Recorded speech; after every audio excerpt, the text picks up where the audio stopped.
You're in my shot.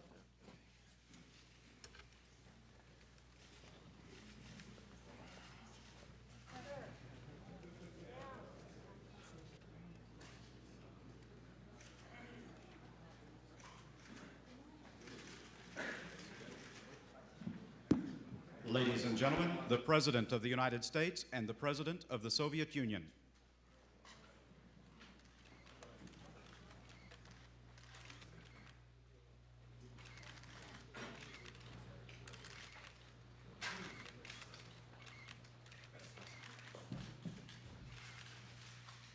Everybody, please be seated.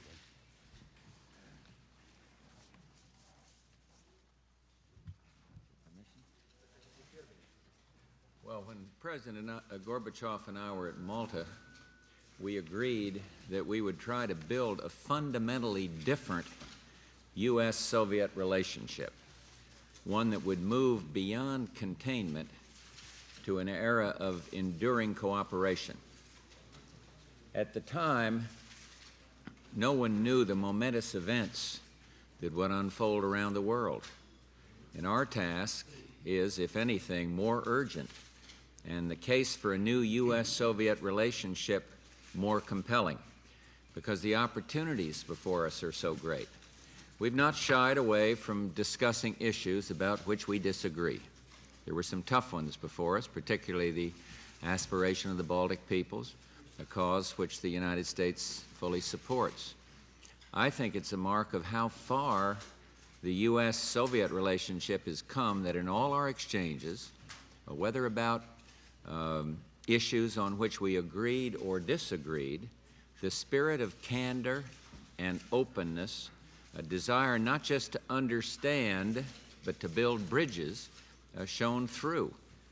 President Gorbachev and I had intensive discussions on the transforming events in Europe, events that have put before us our best chance in 4 decades to see Europe whole and free. I stressed that the long-held aspirations of the German people should be met without delay. On the matter of Germany's external alliances, I believe, as do Chancellor Kohl and the members of the alliance, that the United Germany should be a full member of NATO. President Gorbachev, frankly, does not hold that view, but we are in full agreement that the matter of alliance membership is, in accordance with the Helsinki Final Act, a matter for the Germans to decide. Over the last 6 months and in Washington this week, we made great progress in our mutual effort toward building a more peaceful and stable world. We signed a very important chemical weapons accord, nuclear testing protocols, and gave a political push to others, including negotiations to reduce U.S.-Soviet strategic nuclear forces and conventional military forces in Europe. I'm also hopeful that the good discussion between President Gorbachev and the one we had about the importance of open skies will revive those negotiations.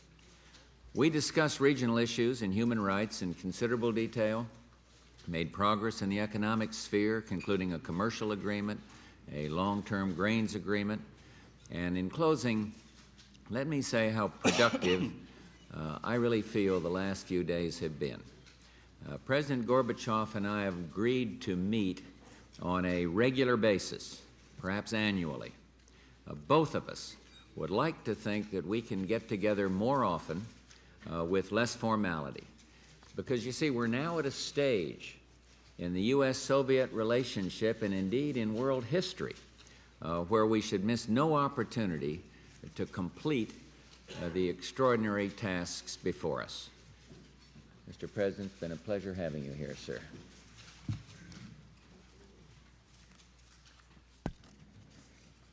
Господа, товарищи, Ladies and gentlemen, comrades, what has happened over these days позволяет охарактеризовать эту встречу enables me to characterize this summit meeting as an event of enormous importance, both for our bilateral relations and in the context of world politics. Президент Буш здесь представил President итог Bush проделанной has listed the results of the work that we и have уже по done одному together этому here, вы можете судить which о ее enables масштабах, you которые to подтверждают see the scope, the scale of this work, and I think confirms the conclusion that I have drawn. I agree with President Bush fully, who many times emphasized that we took Malta as a point of departure, and it is Malta that added momentum to the process, which, of course, given all the difficulties and disagreements which we have and which we do not deny, still leads us to a qualitatively new relationship with the USSR and the USA. The atmosphere and the results of this meeting make it possible for us to speak really of a new phase of cooperation, which the President has just mentioned. I believe that this transition is both the result and a factor for further changes that affect all countries. The constructive spirit of these days, the spirit of responsibility, in which we discussed all questions, have made our success possible, and that's very important because that has a stabilizing effect on the entire international situation at a time when we are addressing fundamental issues of civilization.